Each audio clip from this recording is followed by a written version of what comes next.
Ngariung, ngobrol anak negeri untuk Bandung. Bagi wargi Bandung yang belum menonton Ngariung episode sebelumnya, bisa langsung scroll dulu videonya di YouTube Diskominfo Kota Bandung. Jangan lupa untuk di like, comment, subscribe, dan juga dibagikan ke semua teman-teman wargi Bandung. Nah, kalau biasanya nih Ngariung selalu dengan komunitas maupun dengan musisi ataupun dengan OPD-OPD yang ada di Kota Bandung.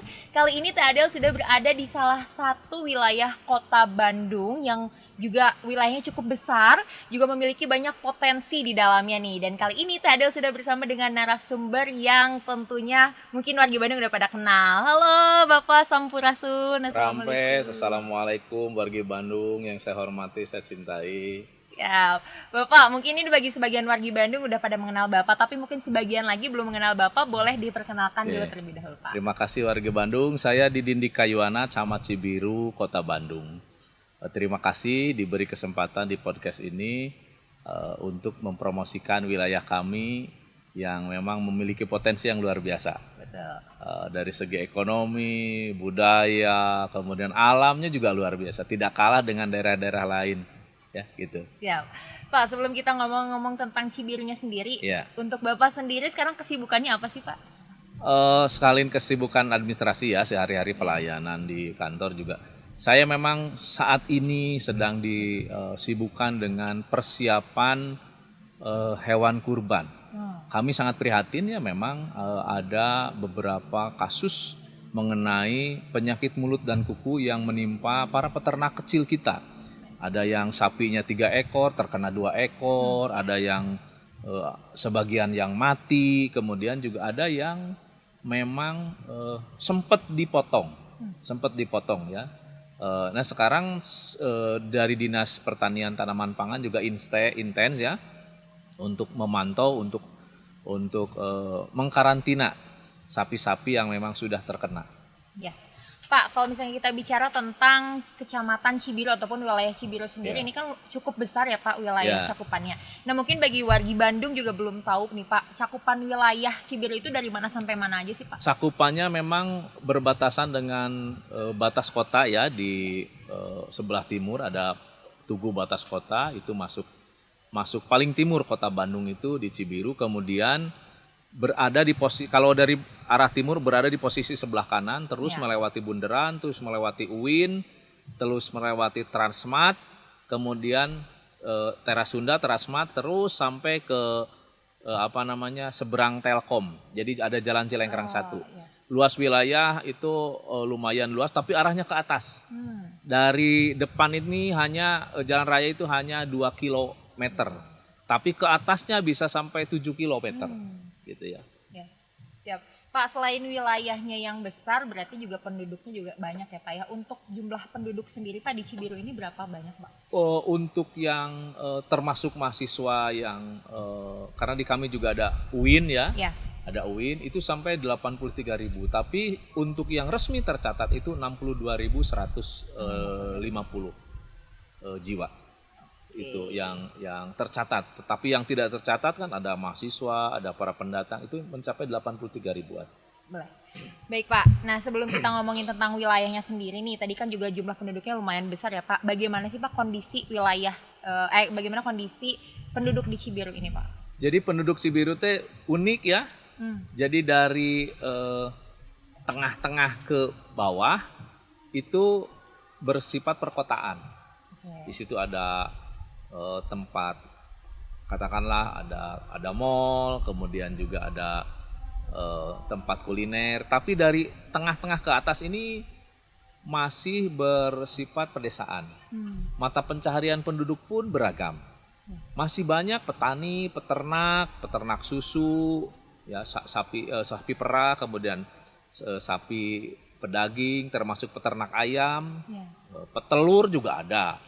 Jadi masih ada kombinasi lah antara masyarakat perkotaan yang notabene itu juga banyak mahasiswa ya, ada mahasiswa UIN, kemudian ada Universitas Muhammadiyah Bandung juga kosnya di daerah Cibiru, kemudian ada Stikes, Bakti Kencana juga banyak yang kos di Cibiru, sehingga memiliki pluralisme yang lumayan besar lah gitu ya, memiliki pluralisme.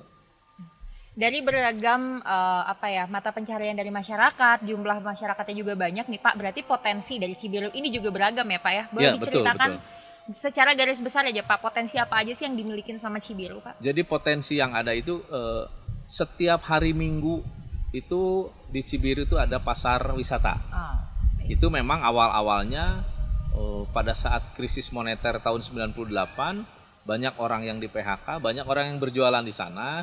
Tapi lama-kelamaan memang memiliki keunikan. Dia hanya berjualan pada hari Minggu. oh, Meskipun hari libur, tapi bukan hari Minggu itu nggak ada. oh, Gitu. Nah, yang unik adalah masyarakat yang bagian atas itu dia menjual produknya ke ya posisinya memang di tengah, di dekat SMP 46 lah istilahnya ya. Ada yang menyebutkan pasar 46, ada yang menyebutkan pasar wisata.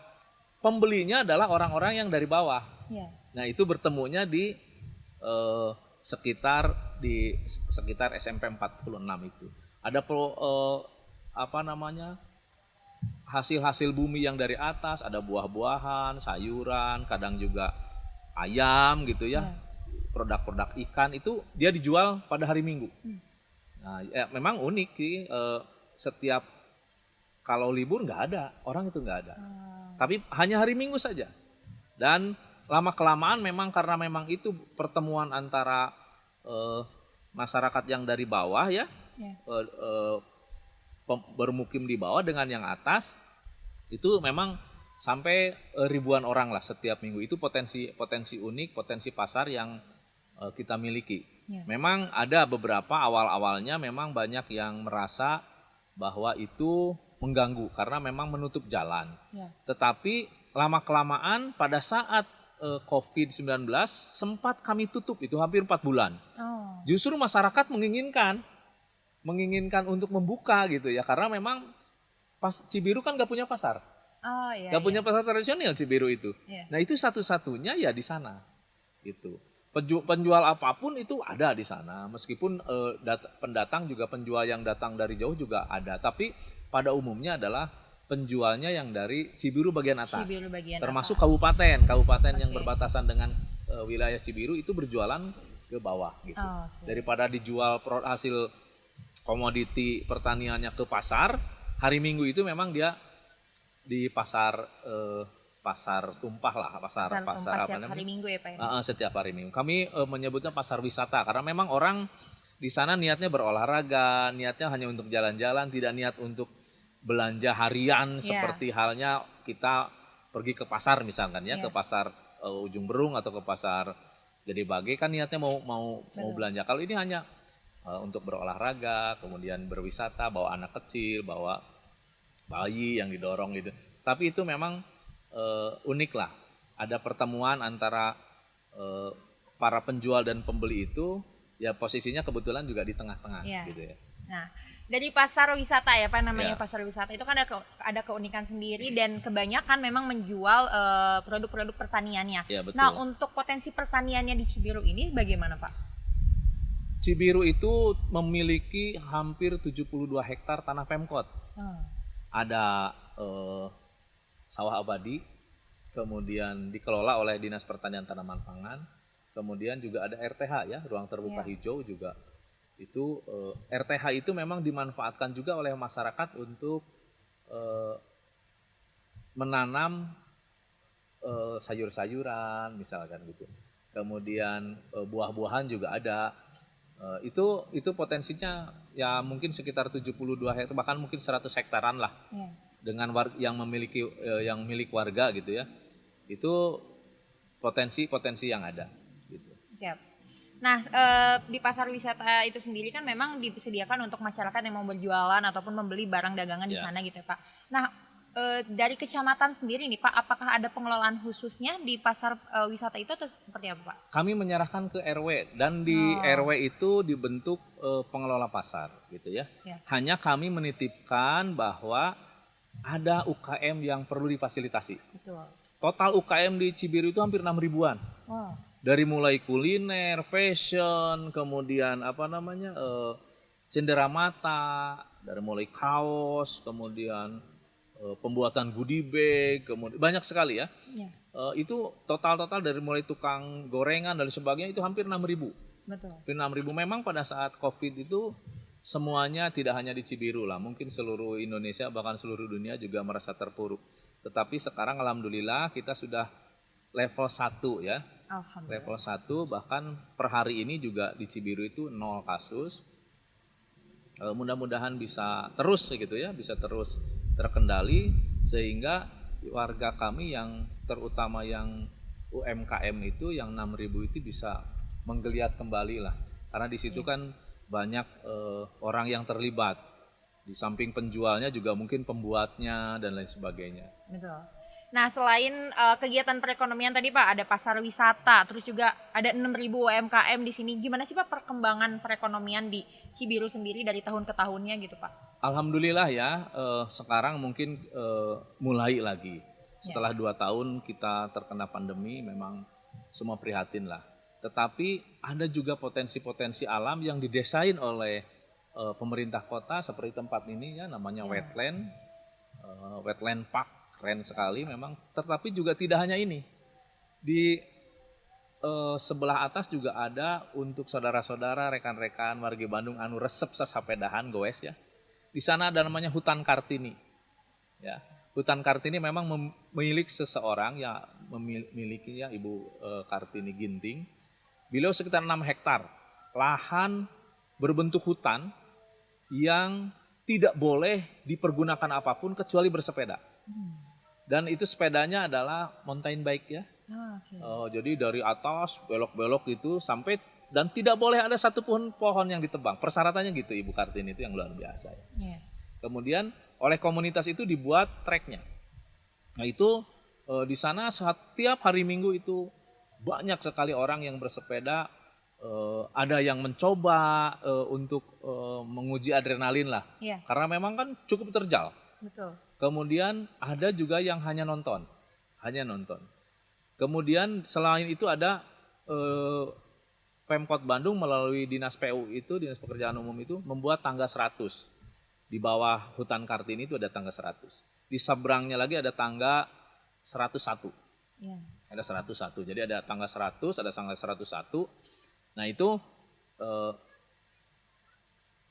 Instagramable lah apa ya? Instagramable sehingga mereka orang-orang kan hanya untuk bersuap foto dengan keluarga gitu ya. Ada lagi tempat perkempingan Bukit Mbah Celeng. Kemudian ada lagi Bukit Mbah Garut. Itu semuanya RTH yang memang didesain untuk warga dan itu free gitu ya. Ada yang mau senang camping bisa di wetland juga daerah sini kan bisa ya. Kemudian di Mbah Garut dan Mbah Celeng juga itu pihak Pemkot sudah menyediakan ada toiletnya, kemudian ada listriknya gitu ya. Sehingga orang mau berkemah di sana silahkan dengan membawa peralatan sendiri tentunya. Itu juga kendaraan juga sudah sampai ke deket lah dengan area perkemahan. Jadi tidak khawatir ada apa-apa dengan kendaraannya jauh dari tempat perkemahan, tidak. Itu sudah didesain sedemikian rupa sehingga banyak orang yang hanya sekedar untuk berkemah di sana gitu ya dengan keluarga, itu sudah disediakan. Jadi ada beberapa lokasi. Kemudian juga ada balai pembibitan, pembibitan tanaman ya, dari mulai tanaman untuk palawija, tomat, cabai dan sampai tanaman besar. Itu memang di Cibiru yang 72 hektar lahan Pemkot itu sebagian sudah dioptimalkan, sebagian lagi belum. Gitu. Siap. Pak, tadi kan ada kegiatan perekonomian sekarang juga alhamdulillah sudah mulai membaik ya Pak ya. Terus kegiatan pertanian dan lahan-lahan juga memang sebagian sudah banyak dimaksimalkan sama masyarakat nih Pak. Nah untuk masyarakat sendiri nih Pak, kalau misalkan tadi kan ada beberapa destinasi wisata seperti wetland sekarang ini Pak. Apakah masyarakat bisa dengan bebas Pak gratis datang ke wisata yang ada di Cibiru atau seperti apa Pak? Silahkan datang free ya, gratis. Saya hanya titip pesan menjaga kebersihan, kemudian tidak mencoret-coret gitu ya, mencoret-coret Ya. fasilitas yang ada di sini.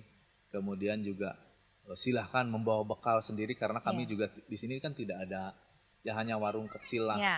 yang ala kadarnya gitu. Tapi silahkan membawa bekal atau memang mau di sini pesan, adalah di sini yang suka ngelola, yang suka bersih-bersih tempat ini. Itu semuanya free, semuanya free. Tidak ada pungutan apapun. Tidak ada. Siap, Pak. Nah, Pak, dari saat kita sama-sama menghadapi COVID-19 di tahun 2020 sampai dengan sekarang kan alhamdulillah sudah PPKM level 1 nih, Pak. Ya. Apa sih, Pak, perbedaan yang signifikan dari Cibiru ini Pak saat kita menghadapi COVID-19 dan sekarang alhamdulillah sudah mulai membaik, Pak? Yang paling signifikan adalah kami begitu berat ya menyetop kegiatan-kegiatan masyarakat yang menimbulkan kerumunan. Ya. Sementara kami nggak bisa memberikan bansos terus-menerus, bansos sosial terus-menerus ya. Kami sangat berat sekali pada saat kami harus menutup kafe, menutup warung-warung makan, hanya karena memang tidak boleh dine in, harus dibawa pulang kan ya. Nah, itu agak berat. Mereka juga berat karena memang keinginannya kan makan di tempat gitu ya, menikmati suasana dan lain sebagainya. Itu memang berat. Itu yang paling penting itu untungnya ya kejadian-kejadian ya luar biasa itu tidak sepenuhnya kaku gitu. Akhirnya kami juga tetap membuka usaha-usaha, membolehkanlah warga masyarakat tetapi dengan aturan-aturan yang berlaku ya, Pak ya. Misalkan dengan dibawa pulang, tidak boleh nongkrong dan lain sebagainya. Meskipun itu berat ya, itu berat. Apalagi kan di daerah bawah itu kan kebanyakan kos-kosan. Betul. Ada UIN, ada Universitas Muhammadiyah, ada Stikes. Itu kebanyakan kos di Cibiru bagian bawah. Itu nyaris kosong. Nyaris kosong. Itu kan masyarakat itu kan kehidupannya banyak kan dari sana. Ya. Yang jualan biasa kantin, kemudian memiliki kos-kosan, itu nyaris kolab lah gitu ya. Banyak sekali yang sampai di aset-asetnya yang dijual. Nah, sekarang udah menggeliat lagi alhamdulillah. Saya juga ngecek ke beberapa kos-kosan, masuk ke daerah-daerah kos-kosan itu memang sudah mulai. Apalagi perguruan tinggi sudah mulai tatap muka kembali lah. Betul. Meskipun terbatas. Itu sudah ada secerca harapan lah bahwa kita bisa untuk bangkit kembali gitu. Siap.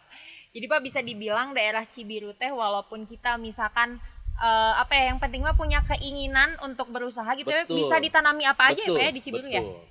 Betul sekali, banyak pengunjung yang datang ke Cibiru dan satu lagi teh, potensi seni yang luar biasa. Hampir di setiap RW itu punya yang namanya sanggar. Yang namanya sanggar itu ada seni calung, reak, kemudian pencaksilat, benjang. Benjang ya, itu yang paling terkenal ya Pak ya? Banyak sekali ya. Karena dulu kan Cibiru itu bergabung dengan Ujung Berung. Betul. Nah, jadi Cibiru itu hanya satu desa. Bagian dari Ujung Berung. Pada saat Ujung Berung terpisah jadi Cibiru, sebetulnya Cibiru banyak sekali potensi. Potensi hampir 80 sanggar lah. RW aja hanya 54.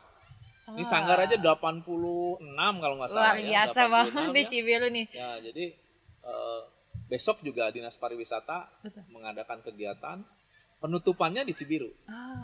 Karena ada potensi seni reak ya yang memang sudah ke Australia, kemudian ke Eropa gitu kan. Mereka sudah hidup dari sana dan pada saat PPKM dan PSBB semuanya nggak bisa. Kasihan gitu ya. Kasihan saya dapat merasakan betapa. Tapi alhamdulillah sekarang emang udah sedih sekali Neng ya pada saat ada pelaku seni itu menjual kendang, menjual alat-alat seni yang hanya untuk hidup gitu loh. Sedih gitu ya. Ditawar-tawarkan gitu. Karena memang dia nggak punya apa-apa lagi, nggak segala macam kan yang menimbulkan kerumunan kan dilarang. Ya sekarang udah menggeliat lagi, mereka bersemangat lagi, mudah-mudahan kita betul-betul lah bisa mengendalikan COVID ini dengan baik lah gitu. Ini potensi yang luar biasa. Nah, jadi buat wargi Bandung ataupun wargi di luar Bandung ya Pak Ya. ya. Jadi Bandung teh bukan hanya sebatas Asia Afrika dan Braga. Betul. Ternyata kita kalau ke Bandung Timur bisa menemukan Cibiru yang potensinya Ya, luar betul. biasa ya Pak ya. Buat mahasiswa mungkin kan ini kan juga dekat Ya, dengan pendidikan ya betul. Pak ya, dengan wilayah pendidikan, mungkin bisa melakukan penelitian di pertanian di sini ada. Di pertanian ada, Perekonomian perekonomiannya ada. juga ada, seni budaya, Seni budaya juga ada. Kemudian kreatif ya. Kreatif, Seni-seni industri kreatif juga industri ada kreatif banyak. juga ada.